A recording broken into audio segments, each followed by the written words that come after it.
Welcome to the Genealogy Gems podcast. It's a show filled with family history research strategies and techniques, news and entertainment, and inspiration. And I'm your host, Louise Cooke.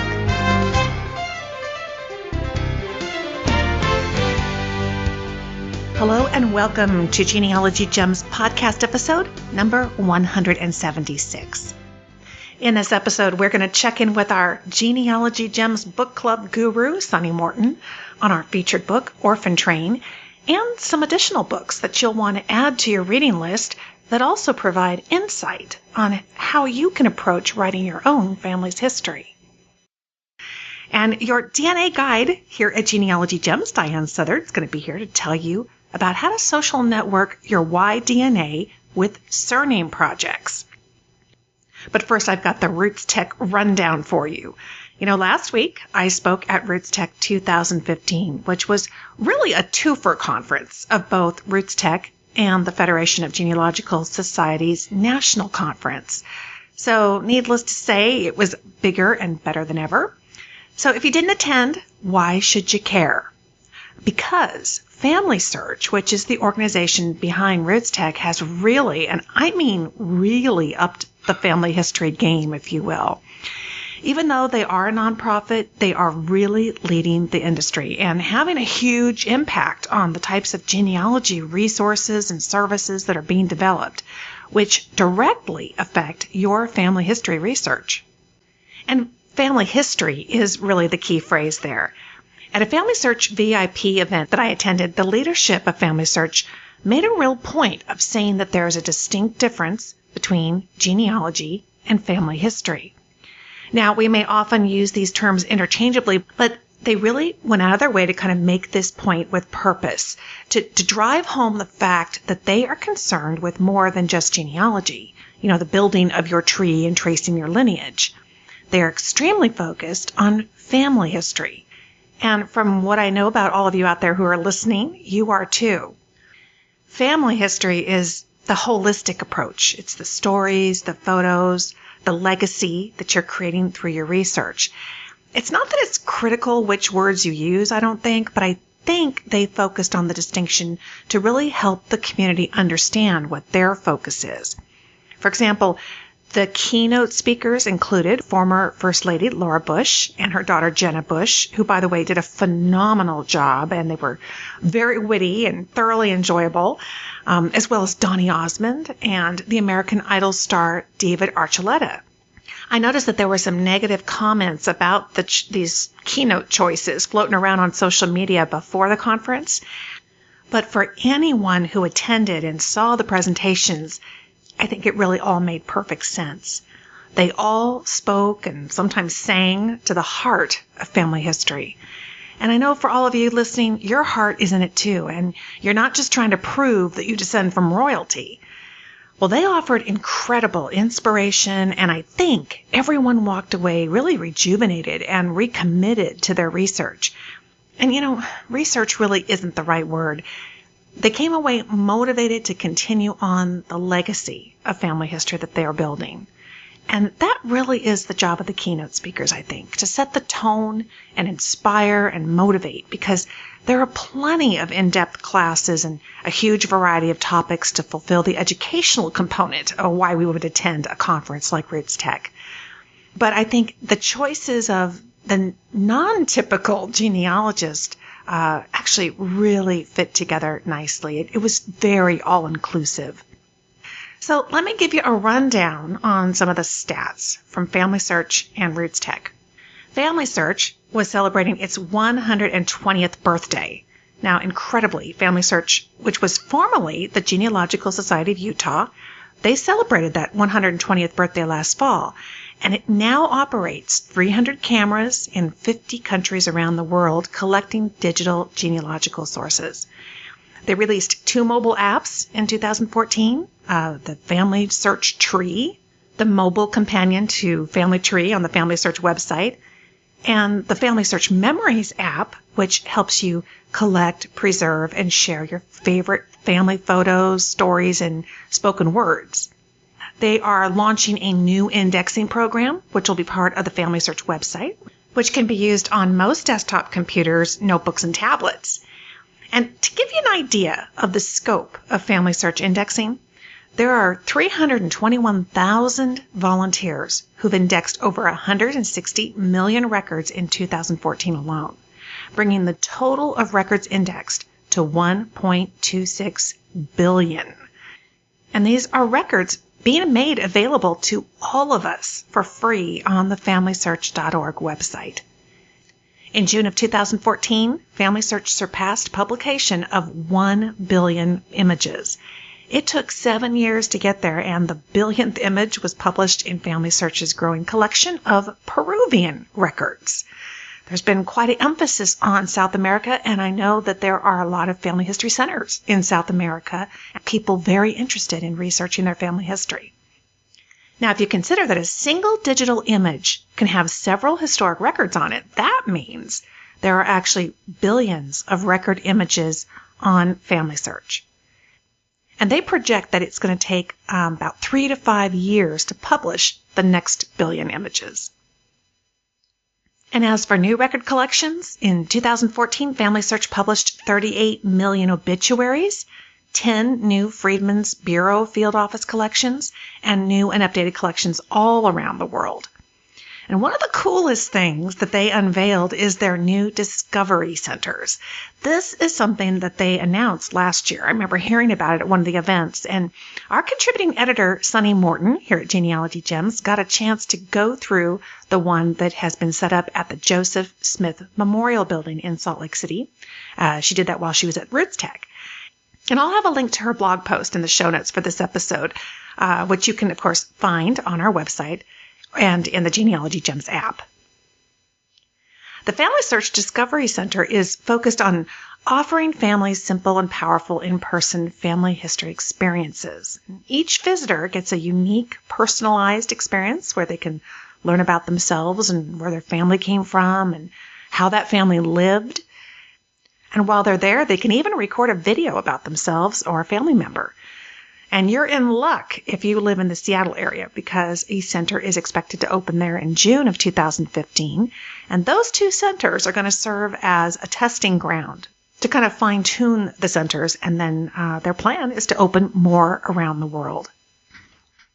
So while I was at the conference, I presented 3 classes for FGS, which included Evernote for Genealogy, which was a packed house. And I've heard from lots of you who attended that particular class. Also, I taught using criminal cold case strategies for your brick wall genealogical cold cases. And I also taught a class on video marketing for genealogy societies. For RootsTech, I taught how to turn your iPad into a genealogy powerhouse and building a genealogy business, which was for the RootsTech Innovator Summit. And of course, we had the Genealogy Gems booth in the massive expo hall where we teamed up with Family Chart Masters, Maureen Taylor, the Photo Detective, and Family Tree Magazine to once again present our Outside the Box sessions, where folks could join us for half-hour sessions on topics like Google search, and we did more Evernote tips and tricks and a whole lot more. And of course, everybody who attended those sessions, at least one of them, got a free ebook, which has all the handouts for all our sessions. So those have really been going over well. We had a tremendous response, and thank you to all of you who came by and said hi to us at the booth and sat in on the classes. And of course, I mentioned that Donny Osmond was there, and I wasn't as much a Donny Osmond fan. I was a David Cassidy fan, but my friend Amy Ehrman, who has been a long-time listener and friend of this show, she helped us out at the booth, and she was there doing some genealogy blogging, and she got her picture standing next to Donny Osmond. So her week was made. She was thrilled. So it was awesome. Everybody just had a blast. There wasn't enough time to see everything and do everything. And like I said, the expo hall was huge. It was really like double the size, almost in a V shape. You know, they were kind of connected together, and we were kind of right in the middle when you came in the doors, and it was just fantastic. And they had the media hub there once again, so I got an opportunity to meet up with several people while at RootsTech and record videos. So you'll be seeing those coming very soon to the Genealogy Gems YouTube channel. And I want to be sure to give a big shout out to Jennifer Pena from California. She's been a long time Genealogy Gems premium member, and she helped us out a little bit at the booth too. It was so busy. I don't think we ever would have had a chance to walk away from the booth or get a bite to eat if Jennifer hadn't come and saved the day. So thank you so much, Jennifer, for helping us stay on our feet and get a couple of breaks in there when we could. And the weekend before RootsTech, I headed down to Vero Beach, Florida, where I presented a whole day seminar to the Indian River Genealogical Society. And what a great group they are down there. Thank you all so much for inviting me down. I had a blast. We all had a blast. They had a sellout crowd. I think we had people on a wait list. And we just had a really good time. And they had a fabulous facility. My gosh, there were like 5 big screen TVs around the room. I mean, it was one event where nobody missed out on being able to see what was going on in the presentation. So that was really cool. But yes, there are other things going on besides RootsTech, and I wanted to mention a couple of different news items before we move on to other topics here on the show. There was a map for African American genealogy resources after the Civil War. This is new. The time period after the U.S. Civil War is kind of a messy era for searching for African American ancestors from the South. Millions of people, were emerging from slavery without documented histories of who they were or who they were related to, and many without even consistent first and last names. Well, there's a new website that helps researchers locate important African American genealogy resources from the post-war Reconstruction era. It's called Mapping the Freedmen's Bureau. And I mentioned to you that FamilySearch has been busy with many of their collections as well. Well, this Mapping the Freedmen's Bureau is a map-based tool for helping you find the Freedmen's Bureau offices and hospitals, the Freedmen's Bank offices, contraband camps, U.S. colored troops, battle sites, and other locations nearest your ancestors that may have created records about them. And many of these record sets are just coming online, or they have been newly indexed, and they are free to search, so the timing couldn't be better. It's a fantastic tool, and I'm really happy to see this site. So now those of you who know what location you're starting with can easily glance at a map and click to see which of those resources existed in a specific locale and where to find them online or offline. And I encourage you, if you're interested in African American research, to listen to my interview with African American genealogy research expert Deborah Abbott PhD. She was fantastic, and that's in episode 159.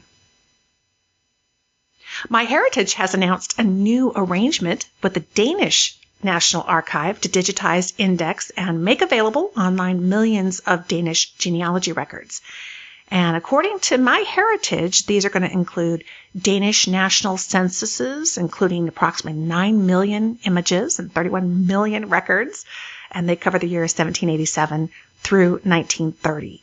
The census is really one of the most enlightening sources of historical content, and these records provide kind of a glimpse into a family's past because they list information about each person in the household, their names, information on where they live, the ages, places of birth, and occupations. And there's also church records, 3.9 million images containing approximately 90 million names from 1646 to 1915.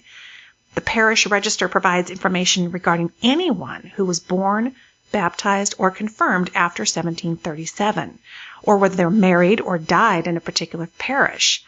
And the records include rich information about a person's family. For example, baptisms. They list the date of birth, date of baptism, name of the child, parents' names, occupation, residence, and the witnesses or godparents. So these have been a real big boon for Danish research.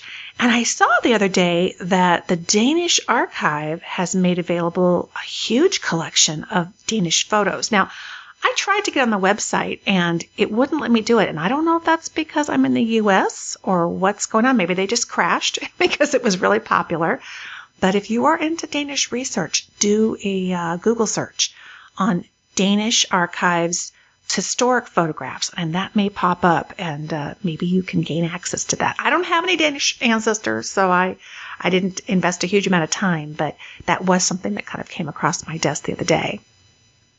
And let's see, a couple more things here. BillionGraves came out with some new apps. There's an iOS update and a Windows beta. And I won't go into a lot of detail here, but I can tell you, coming to the YouTube channel, I got a chance to sit down with Hudson Gunn from BillionGraves. And so that video conversation is coming to the YouTube channel, and you can learn more about that. We've also talked about that on the blog. There have been some new celebrities announced for Who Do You Think You Are 2015. Melissa Etheridge, America Ferrera, Tony Goldwyn, and Josh Groban.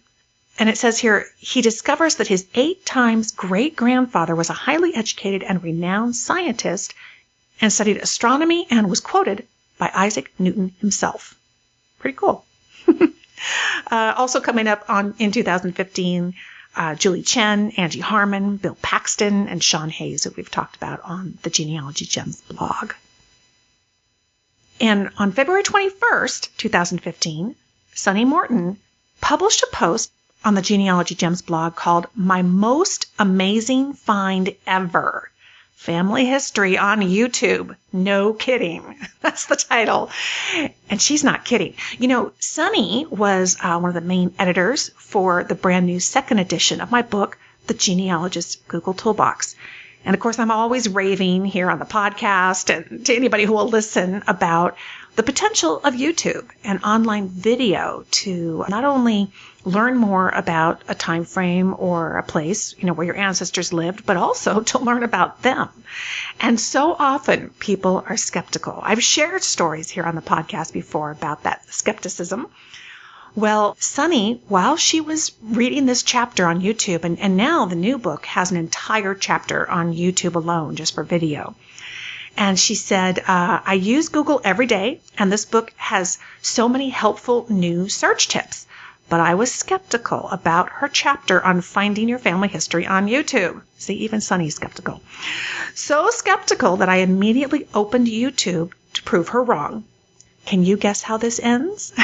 She says, following one of her tips, I entered an ancestral hometown and state and the word history. The 4th search result made my mouth drop open. This is a 1937 newsreel showing my husband's great-grandfather, Andrew I'm going to say this. This is hard to say. Ochotnicki. I think it's an Irish name. Ochotnicki is his last name. Driving his fire truck with his dog, Chief. Though Andrew's not named, I can prove it's him. He was the driver at the Oliphant Hose Company No. 2 during this time. And photos of him match the driver's face. And I've seen the photos. She's absolutely right. It's him. Sunny says, I have stories and a newspaper clip about his dog, Chief. A distant relative watched the newsreel and confirmed his identity and said a young man riding on the side of the truck was Andrew's son, Bill. My father-in-law never knew his grandfather, Andrew, who died before he was born. Imagine how thrilled he was to watch that newsreel. I was just as thrilled to find it. I've spent years researching Andrew's family, and she has a link in this blog post where you can read an article that she's written about them. So she says, only by following Lisa's suggestions in the new edition of the Genealogist Google Toolbox, second edition, did I make my best family history find ever. And she adds her own tip here in the blog. She says, my own tip, search YouTube for relatives that you already know something about. That way you will recognize them from pictures or stories when you see them. And a lot of old footage won't have names with it. I had to know who I was looking at. Once you find something, tag it with your relative's name. You never know who will connect with you that way. And she encourages all of you to check out the comments section in the video that features the Oliphant Hose Company No. 2 and, of course, Andrew Ochotnicki. So I'll have that video and the link to it in the show notes so you can go check out her comments. And she's absolutely right. The original intention of YouTube was not just video, but it was social networking. It was for people to be able to comment and talk back and forth about video and to actually answer each other through video. And so when you find a video, even if it's not your video, adding comments to it particularly saying, hey, I recognize that person, or I know that place, or asking a question, you add those keywords, that means other people using Google are going to find the video and find your comments and maybe connect with you about the family tree. So this is like my all-time favorite story. I just love it, and I loved that I proved her wrong, and she is no longer skeptical. So try it for yourself. Head to youtube.com and do some searches. And like Sunny says, and like I say in the book, don't necessarily focus on the name of your ancestor, but the events and the places and the items and the context around their life that would lead you to the right place. Maybe it's a film of an event that they were involved in. And you might just see them walking right by the screen. So there's nothing more exciting. All right, I have a couple of items to talk to you about that came from you, and we're going to do that in the mailbox.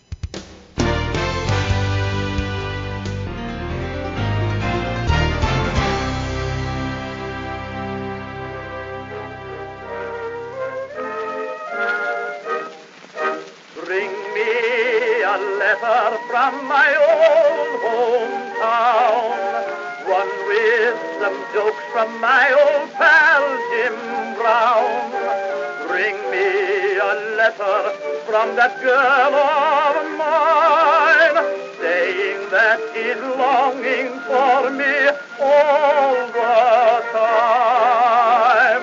Bring me a letter from my proud old dad, who knows that we are winning, and I bet he's glad.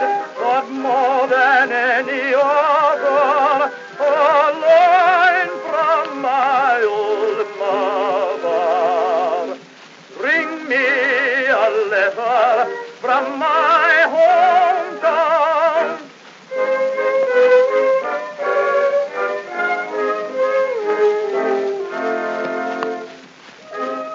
All right, here in the mailbox, I have a couple of emails. Oh gosh, I've gotten so far behind on these, but there's a few things I'd like to share. This comes from Judy, and she says, after reading your message about getting materials back home, I thought I'd share something that I've begun. Because of working on family genealogy, I have become the recipient of several family items. We have no children, just a niece and nephew who do not live nearby. So, to make sorting things easier for family at the end, I've begun a photo album with pictures of family heirlooms with a message included that tells whose item it was and who made it, and or a story about why it has been so special.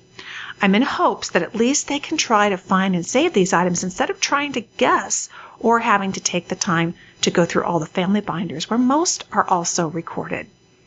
This is a great idea. I've talked about this in the past, and in fact, Genealogy Gems Premium episode number 7 features a segment on heirlooms, and even one of the premium members sent in some pages from her family heirloom notebook, and actually a template that you can use and download as well. So there's all kinds of information there in your premium membership that's part of episode number 7 for Genealogy Gems Premium podcast. From Sharon in California. Lisa, in today's email, you talked about walking through your front door and seeing things differently. This was last fall, actually. I told you I was behind on email. She says, since you are a big fan of Google and Google Maps, I wanted to tell you about a speaker that we had at our San Ramon Valley Genealogical Society meeting one time who talked about maps in genealogy. And he said the first map that we should use is the map of our house. And I thought this was a little bit silly until I thought about the first house that I remember when I was 3 or 4 years old. She says, I'm now 74. As I walked up those stairs to our apartment, I remembered so many things about that house. As I mapped the layout of the house, each room brought back memories. Memories of my bedroom where I had the measles. And my dad brought me the little Scotty dog magnets, and we played with them on my bed. In the kitchen where my mom taught me how to eat vegetables that I didn't like by piling on the butter. The back porch where the Iceman delivered blocks of ice. And many, many more. Each house and its map brought back individual memories. Maybe it isn't genealogy, but it is family history. Or maybe only my history, but it was fun going through all those memories. I think this is really cool. I mentioned this story once in one of the Genealogy Gems newsletters late in the fall of 2014 after I got this from Sharon, but I really wanted to read it here on the show because I just think this is a great idea. The idea of kind of walking through it, even if you can't go there in person, sitting down, kind of closing your eyes, and walking through in your mind the places where you lived one at a time and trying to map them out. Whether you're drawing pictures on paper or whether you're listing out the things, the memories that come to mind, it's amazing what taking a few quiet moments and letting your mind wander back to those places of your past can really bring back some great memories, and certainly ones I'm sure that our kids and descendants and grandkids will all enjoy one day kind of looking back at. Wouldn't it be amazing to get something like that from a grandparent or a great-grandparent? Pretty neat. And Deanna wrote in, she said, I was very touched by the story of your husband's relative and whose mother took her own life due to what sounded like depression. And I shared that here on the podcast as well as in the newsletter.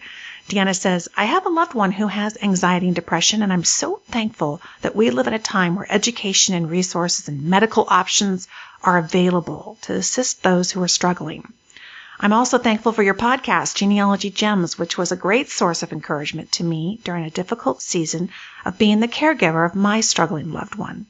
The research tips inspired me to keep looking for those elusive ancestors, and many stories reminded me that most of life's journeys have difficulties. Most importantly, however, I was reminded that we, as humans, are quite resilient. So true. Thankfully, my loved one is doing much better now, and I will look forward to each and every Genealogy Gems podcast. Thank you for all you do, and may God bless the life journeys of you and your family.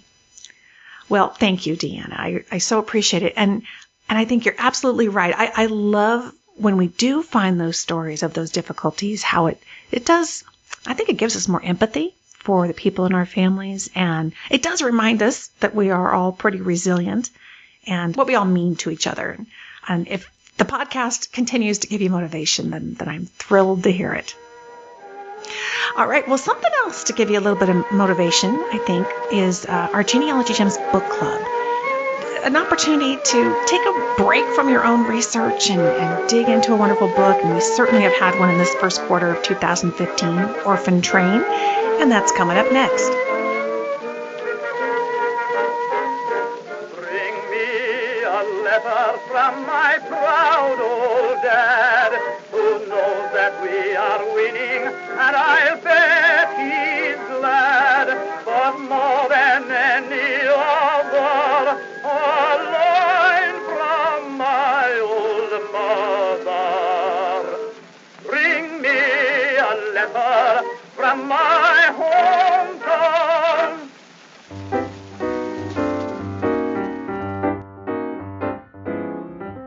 You know, I always advise people to keep their master family trees at home on their own computers, not online.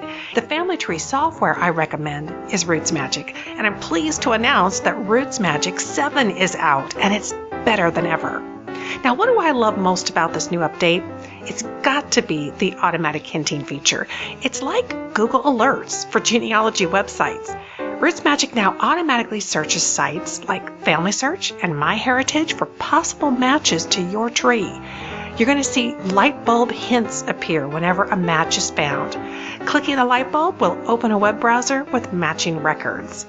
They've got new accounts that let you easily publish and maintain multiple trees online, whether publicly or privately. And data management is easy with the new Data Clean feature that helps you quickly find and fix possible problems with names and places. Or use the File Compare feature to look at two different trees side by side and transfer information between them. These are just some of the dozens of new enhancements. You can give it a try right away with no risk with the free edition called RootsMagic 7 Essentials. So what are you waiting for? Go to rootsmagic.com. You'll see pretty quickly why professionals and beginners alike choose RootsMagic.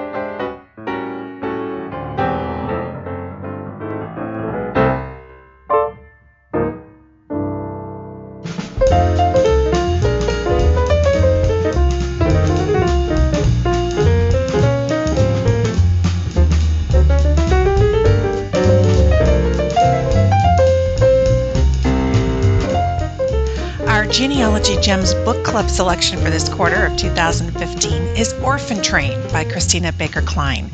So last month, our book club guru, Sunny Morton, introduced us to this compelling read, and she's back this month to explore the first half of the book with us, as well as provide a few more must-reads for those of you who have already finished up Orphan Train.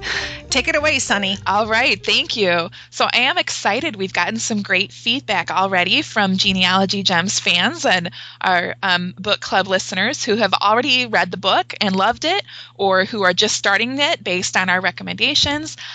So I'm really looking forward to more response from those who are reading and from response once we interview Christina Baker Klein next month on the podcast. It's just a great conversation. So just to catch you up, in case you haven't already delved into Orphan Train or heard about it, it's the story of two women, basically. So it starts with Vivian, who is an Irish immigrant child who loses her family in New York City, and she's forced to ride the orphan train, which is how they, in New York City for a while, a few societies dealt with the problem of abandoned and neglected children, as they just put them on a train and hoped that families across the Midwest would take care of them.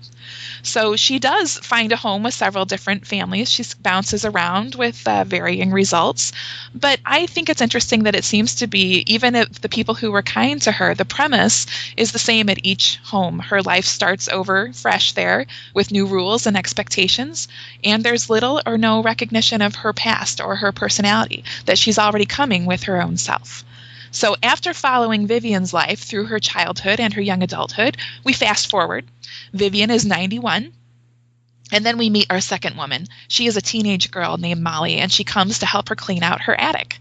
Molly is a Penobscot Indian, and she is in the modern foster care system herself, which you can imagine is going to make for a very interesting interplay between these two women. But I'm going to read you just a little section from near the beginning of the book when the two meet each other, and you'll sort of see the assumptions that young Molly is coming in with, and how Vivian sort of just bypasses any sort of prejudgment. So, and chapter is told from Molly's point of view.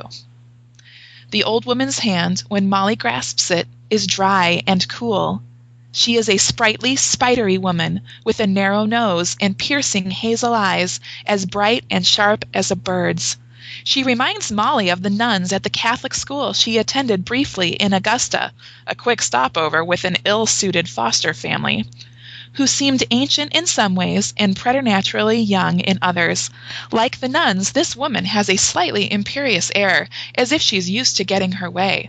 And why wouldn't she, Molly thinks? She is used to getting her way.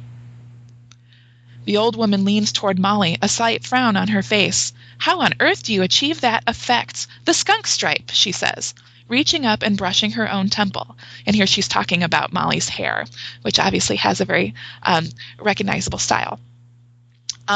Molly is surprised. No one has ever asked her this before. It's a combination of bleach and dye. What's your natural color, if you don't mind my asking? I don't mind, says Molly. It's dark brown. Well, my natural color is red. It takes Molly a moment to realize she's making a little joke about being gray. I like what you've done with it, she parries. It suits you.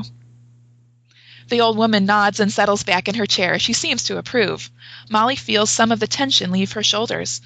Excuse my rudeness, but at my age there's no point in beating around the bush. Your appearance is quite stylized. Are you one of those, what are they called, Gothics?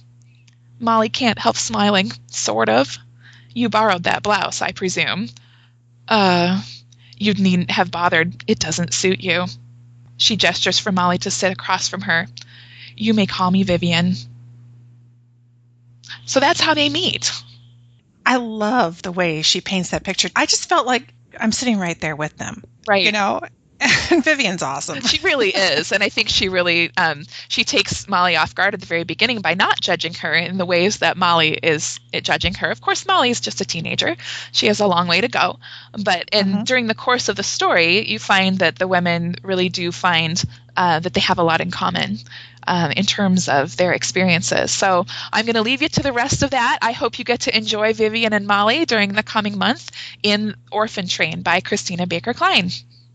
Oh, it's fantastic. And I know that many people have already finished up the book and are looking for some more great reads. And you've got a couple more for us, don't you? I do. So, and I'm gonna do something a little different here. I'm actually gonna teach you something as I give you the book recommendations. So hopefully, hopefully this is a double dose of fun. Because as I was thinking about it and I was looking over my bookshelf, with the new year, I think a lot of people make genealogy goals, like writing up your research. Right. So my book recommendations this month are 3 different published family histories, all worth reading, that happen to be examples of different ways of approaching family history writing. Because there are so many different ways to write family history, and I think that one of the things that intimidates people when they sit down to write is they're not quite sure what voice to use. Do they want to write like a college professor and sound all scholarly and objective and put all these footnotes in? Or should their own feelings and their own opinions be part of the story?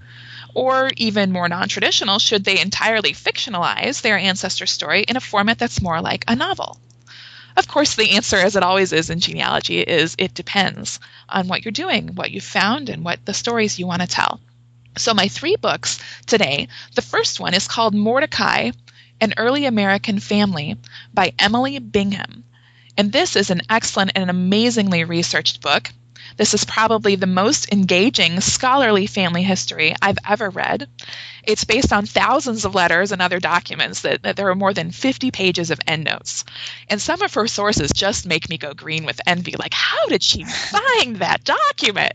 How in the world did she come across this little tidbit? Because she quotes everything. There's, like I said, more than 50 pages of endnotes. So you're seeing little quotation marks clear throughout the book. So you know that you're seeing what she's found, the research, as it unfolds in front of you.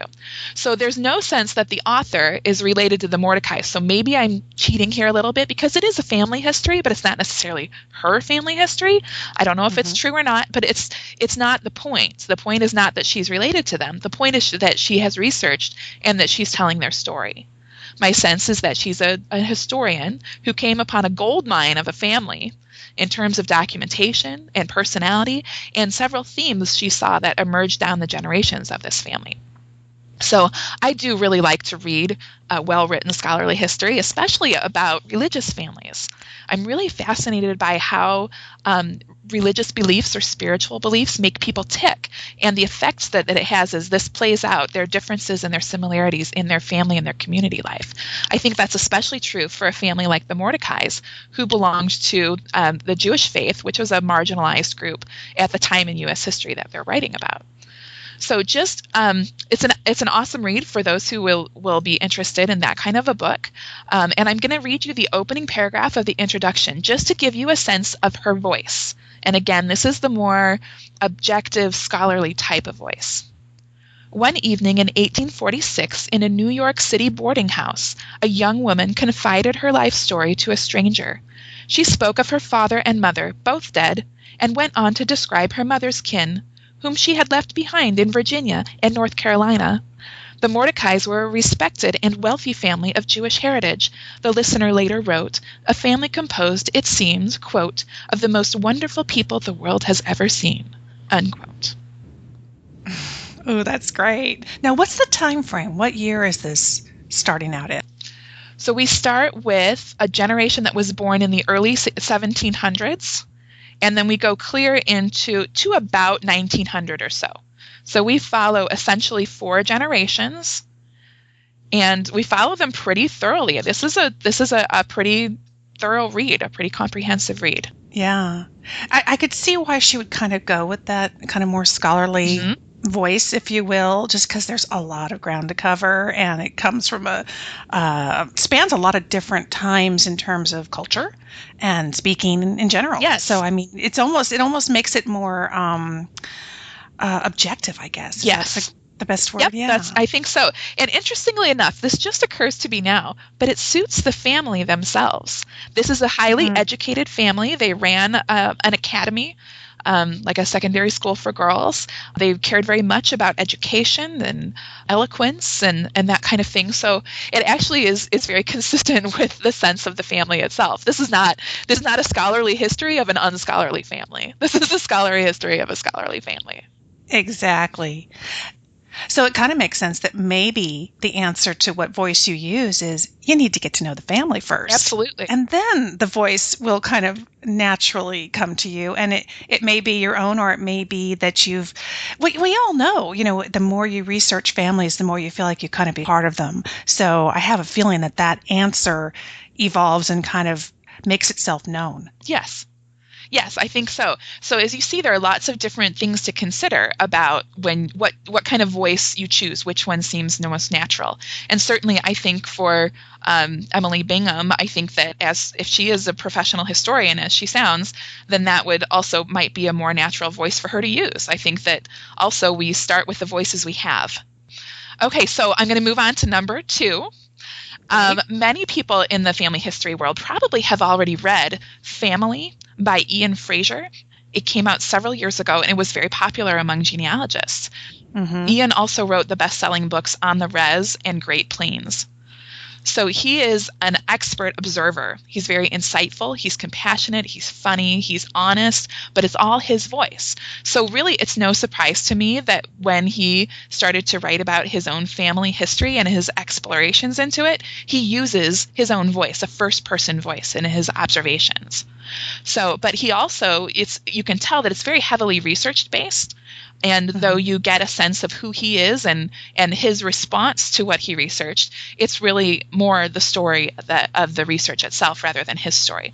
So here's a passage early in the book where he's writing about his ancestors' hometown. Norwalk, Ohio is an inland town in an inland state. The town's population was about 7,000 in 1900, and it is about 15,000 now. 100 years ago, most Americans lived in towns Norwalk's size and smaller. I have visited many towns where ancestors of mine once lived, but I like Norwalk best. Although highway sprawl has grown along its larger roads, it still looks like a small town. In some directions, farmland is still close. As I drive on Highway 20 in late fall, the first snowfall of the year whitens the gravel alongside the road and dusts the furrowed fields like fingerprints. In the summer, when I come out of the library in the evening, cicadas sing in the maples along West Main Street with a sound like a lawn sprinkler coming closer and then fading away. All my Norwalk relatives have died or moved away long ago. I can find more relatives in Norwalk's Woodlawn Cemetery than in any other place. Gosh, you hear that and we're all just scurrying to write all these books down. Who would not want to read that? And how lovely that he's immediately set that tone.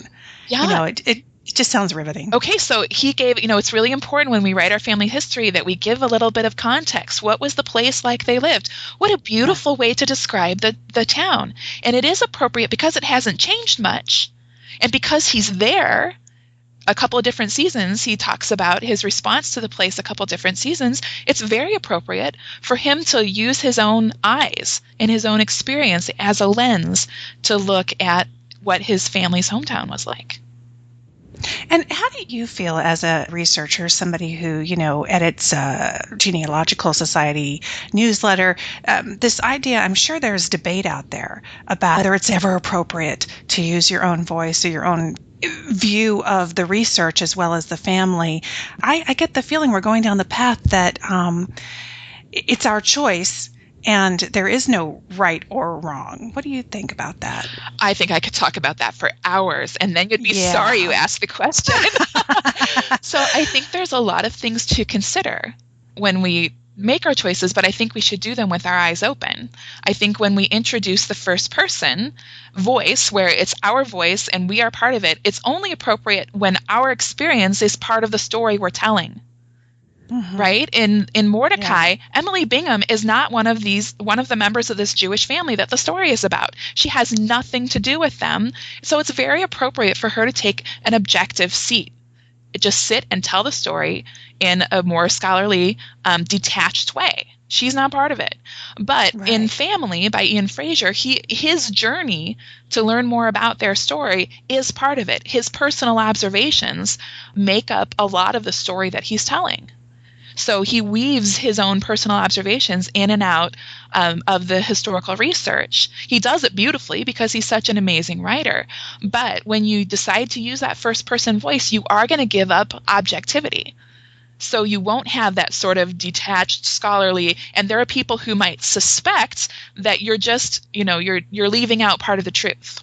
That kind of thing. So there is a sacrifice that you make when you choose subjectivity or a personal voice over the detached objective voice. But of course, there's also going to be a sacrifice you make when you choose the objective voice, because you lose the benefit of that emotional connection with the writer. So really, it's whether you're part of the story and whether your research is part of the story. And I think that makes for some really compelling books. I love getting the input from the researcher, because that's so much like our experience, where it's side by side with the ancestors. And yet other ones like Mordecai, there's so much there. I wonder if there was even room for her to be part of the story, There wasn't really. Exactly. So now you've got one more example. I do have one more example, which is going to be totally different even. Well, it's kind of a blend.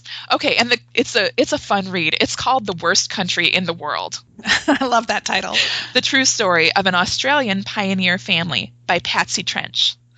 So this is a first-person, again, that personal voice narrative about her Australian ancestors, and they were some of the first European settlers in that just fascinating country. And that country really does have a great backstory, so it's fun just on that level to engage in a story like that.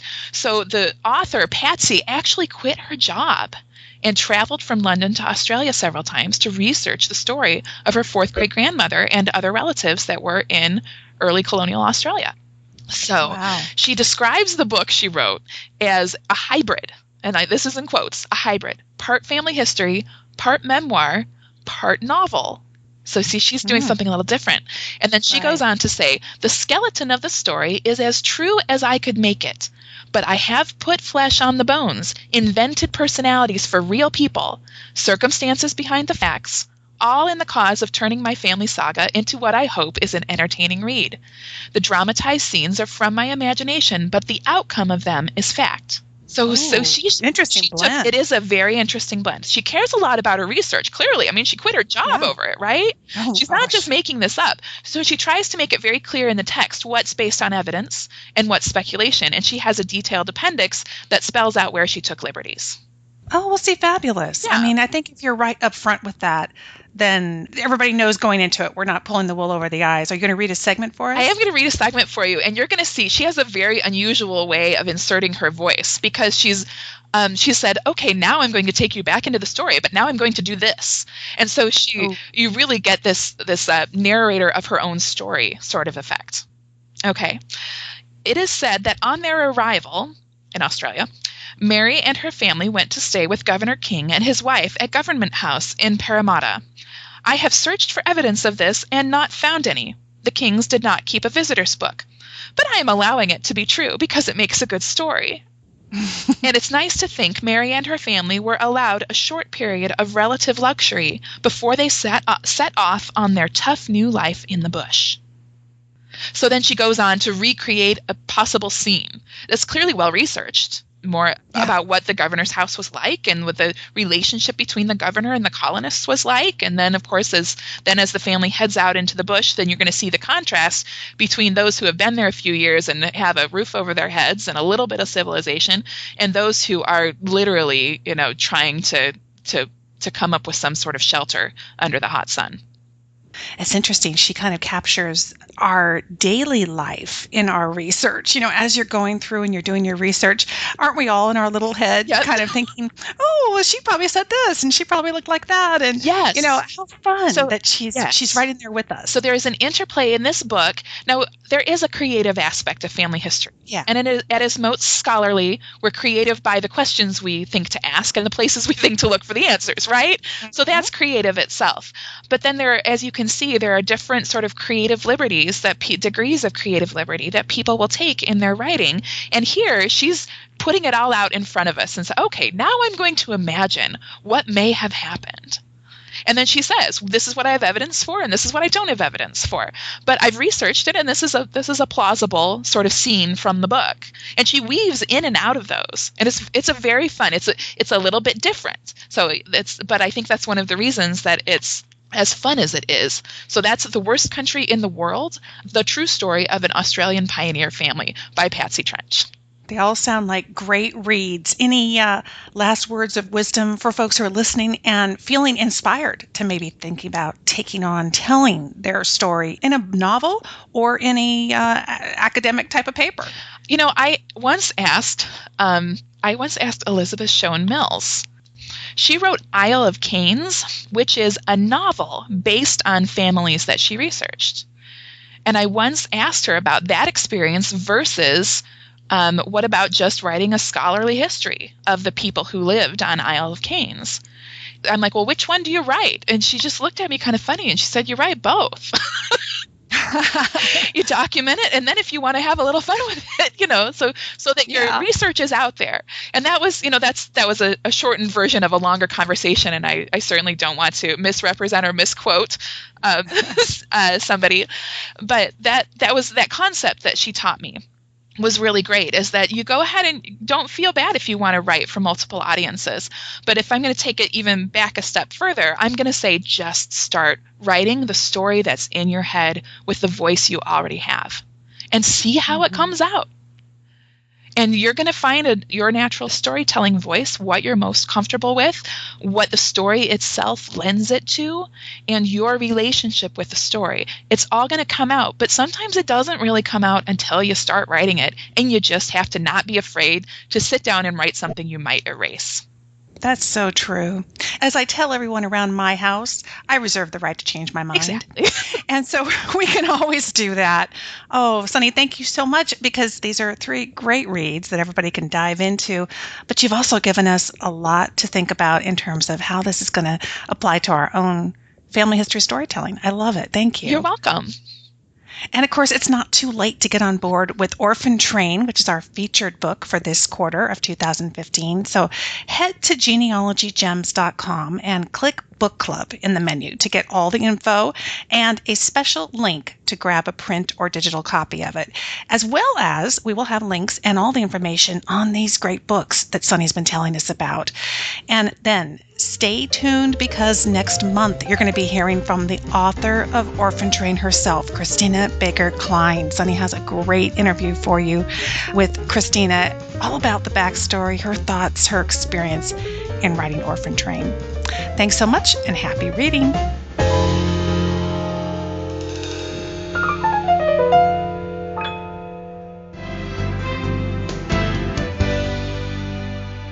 Our sponsor for this episode is MyHeritage. Now, I know that you tune in to the Genealogy Gems podcast because you know that I'm going to carefully vet the products that come across my desk. And I'm only going to bring to this show the ones that I really think are the real gems. Well, MyHeritage.com is in that category, and I couldn't be happier that they've signed on to support and sponsor this free podcast. I've spent the last several months really digging into MyHeritage, and I found some powerful tools that I think you really need in your genealogy tool belt. First of all, they have over 70 million members worldwide. If you're serious about making connections in the country where your ancestors once lived, hands down, MyHeritage is the place that you want to be. Get your tree posted on their website and start to see the magic as they automatically match it up with other trees. Not just with genealogists in the country where you live, but genealogists around the world. Then there's MyHeritage's unique and powerful search system. It's called Record Matches. It constantly calls 5 billion historical records for your family. It's the only family history interface out there using semantic analysis to search newspaper articles, books, and other free text documents. It's also the first to translate names between languages. And I personally like that the matches from the historical newspaper collection at MyHeritage, they show up towards the top of the results list. So visit myheritage.com. It's free to get started, so there's really no reason to wait, and there are billions of reasons to try it out. Visit myheritage.com.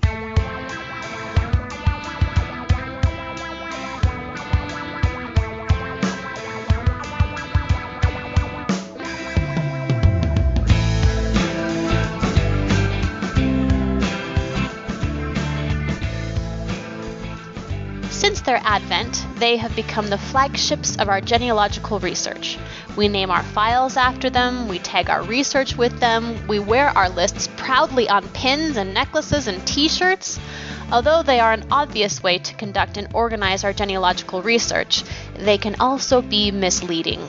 Illiteracy, language barriers, and just plain carelessness led to misspellings and alterations, not to mention those ancestors who blatantly changed their name to avoid detection. Hello, Genealogy Gems podcast listeners. I'm Diahan Southard, your DNA guide. The subject of discussion today, if you haven't already guessed it, surnames and your DNA. The advent of YDNA testing around the year 2000 has changed the way many genealogists view surnames and their role in genealogy. Because a man's YDNA is the same as the YDNA carried by each of the ancestors in his direct paternal line, the YDNA can act like a filter, clearly indicating which men with a particular surname or a variant truly share a direct paternal line. We were curious about how this technology has affected family organizations, and I spent a few minutes talking with Debbie Kennett, an accomplished author and, among other things, regular contributor to the ISOG wiki pages and the ISOG Facebook page, where she volunteers her time to educate and improve information for genetic genealogists. Debbie is also involved with the Guild of One-Name Studies, which was established in 1979 and whose goal is to promote public understanding of one-name studies and preserve the information obtained by those studies.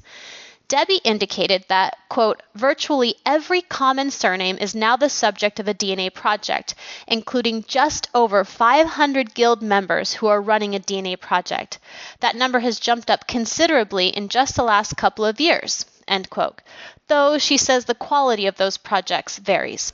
She tells us that a quality YDNA project includes 3 elements, quote, presenting the DNA data, recruiting people from different countries, and also correlating all of the genealogy information, end quote. So there's no question that YDNA is becoming part of the research plan for most family societies.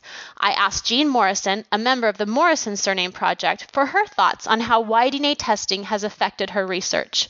She says, quote, the Morrison Q group has identified through YDNA testing 22 individuals with the most recent common ancestor within 8 generations, end quote. She said that because of DNA testing, quote, the goal of identifying where in Scotland this family originated prior to coming to America in about 1728 has become a realistic goal, end quote. Noel and Ron Taylor were 2 early adopters of YDNA testing for their Taylor Family Project, with their first samples being submitted to the Sorensen Molecular Genealogy Foundation in the year 2000. Noel, former president and currently the head of the Board of Trustees for the Taylor Family Society, indicates that, quote, the fact that we started using the cutting edge of modern tech for our genealogical research caught the attention of many people in our organization, and it renewed great interest in the hearts of many people who'd been doing research for many years, and I think they'd lost interest and were somewhat discouraged, end quote.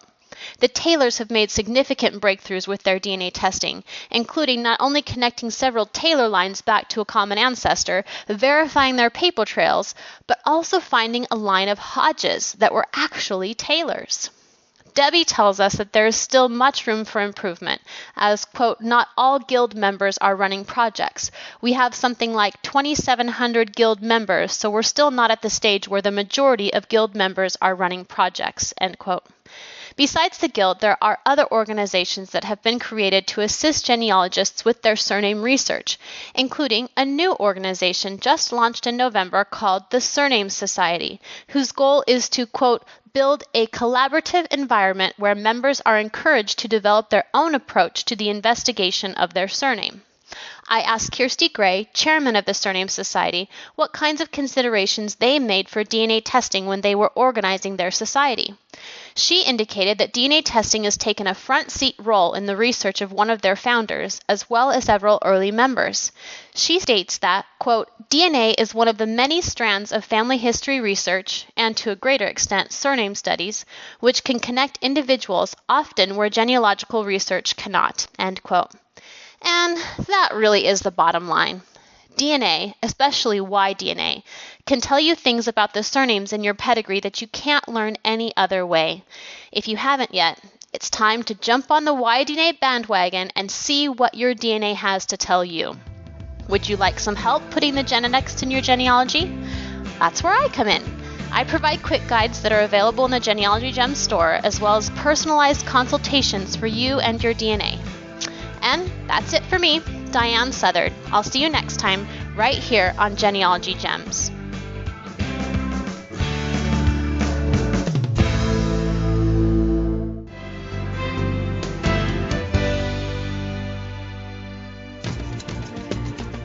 Profile America, Wednesday, February 25th.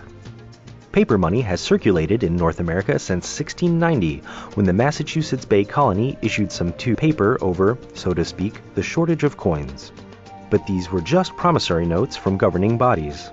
That changed on this date in 1862 when Congress passed the Legal Tender Act, fixing paper money as a means of paying the government's considerable Civil War bills with something other than gold or silver. One result was that greenbacks became a means of exchange for all private transactions. Currently, there is over $1.3 trillion in cash circulating the country and the world. A good portion passes through America's roughly 116 million households, which earn a median annual income of just over $53,000. You can find more facts about America from the U.S. Census Bureau online at census.gov. Thanks so much for joining me for this Genealogy Gems podcast episode, number 176. You'll find the show notes. That has all the information spelled out for you with all the links to the websites that we've mentioned. Those are on the show notes page for this episode, number 176. Just head to genealogygems.com and hover your mouse over podcast, select Genealogy Gems podcast, and navigate your way to number 176. And of course, if you have the Genealogy Gems app, the show notes are right there in the app for you.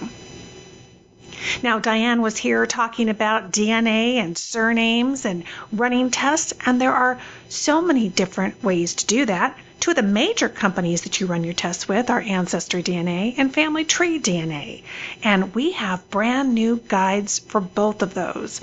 As you know, we've had the test guides on mitochondrial, autosomal, and YDNA, as well as our Getting Started laminated guide, which is the perfect place to begin. But once you've kind of determined what your question is, what the test is you want to run, then you need to be able to work with a particular company that's best suited for that combination of question and test. So whether you're going with Ancestry or whether you're going with Family Tree DNA, we have new 4-page laminated guides to walk you through the process.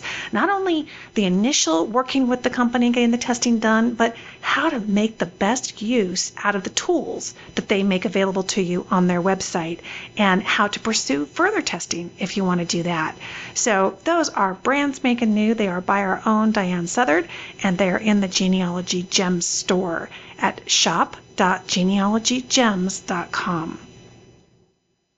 Now, those are laminated guides, but if you want the digital version, we're working on getting the ability to have digital downloads directly from our store. But in the meantime, we have them available for you at my store at lulu.com. So if you head to genealogygems.com and click on store, just look for the digital download item, and that has a link that will take you over to the Genealogy Gems store at lulu.com, where you can purchase digital download versions for any of those DNA guides. And of course, whether you're looking for digital or whether you're looking, you like that in your hand laminated guide, we also have some bundles of the guides that will save you money. So take a look for those. And speaking of guides, we do have a brand new guide from MyHeritage. You know, we've been having them as a sponsor here on the podcast this year, and I've heard from many of you of some successes that you're having over at the website. Well, one of the challenges with working with a new website like that is, again, getting the most out of it, navigating your way. And there really hasn't been a wonderful, comprehensive guide to MyHeritage. So we have put together a 4-page digital guide in our store at Lulu, and we have put these to the test, running them past several of the top execs over at MyHeritage, and they have given us a big happy thumbs up. They love it. And in fact, at RootsTech, they were sending everybody over to our booth saying, you got to pick this guide up because this is what's going to walk you through all the different elements of the website, the offerings, and how to get the most out of them.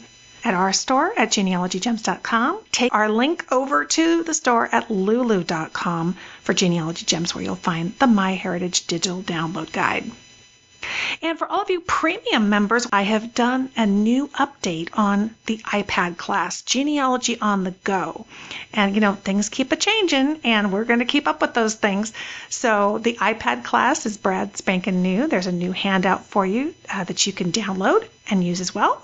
And just around the corner is a brand new version of the Google Search Strategies class, kind of updating you on what has changed, what still does an amazing job for you in your research, and all of that comes from my brand new book, The Genealogist Google Toolbox. So premium members, you have a lot of great classes to check out and all the new handouts that you can download. And finally, speaking of premium membership, one of the things that I learned while we were at FGS was the need for programming with genealogy societies, particularly if you have a smaller genealogy society and it's difficult to come up with the funds to fly somebody in and have them stay, and particularly if it's just a one presentation event. So we have a solution for you. We've been quietly putting this together in the background, but several societies have already taken advantage of it, and I think it's time to kind of make it all publicly known, and that is our Genealogy Gems Premium for societies. This is a flat fee that you pay for an entire year, and it gives you the license to show these in a public setting. So you can bring me to your genealogy meeting and show one of the videos, download the handout, the class handout, and email them to all of your attendees or print them and pass them out, whatever you want to do. You will have programming to choose from. Particularly, can you imagine when somebody, has to cancel last minute and everybody's going to show up. What are you going to do at a society meeting? Well, we've got about 24 different video classes to choose from, all with handouts. And of course, we are building that archive every month, adding new content. So this is a really excellent solution, whether you are involved with a genealogy society or a historical society or have a genealogy group at your public library. However you like to get together or just with your friends, you can have access and the license to show the videos in a public setting and really be able to have some excellent national quality programming for your group. So check that out. You can go to genealogygems.com, hover your mouse over premium, and rather than going for the individual membership, click on the society membership package, and all the details are there. In addition to all the video classes and the handouts that are available for you, we also give you the A-OK to please share our content from the Genealogy Gems blog with your society. The next toughest job to the program director for a society is the newsletter editor. And maybe the newsletter editor would think that they had the toughest job, but it's coming up with that brand new content all the time. And that's what we do here. So we want to help you in your efforts to provide continuing education to your group. So check it out. And if you ever have any questions about that or how it works or what's best for you, drop us a line, genealogygemspodcast@gmail.com, and we are here to help and to support and help genealogy societies thrive. Well, that's it. Thank you so much for listening, friend. I'll talk to you soon.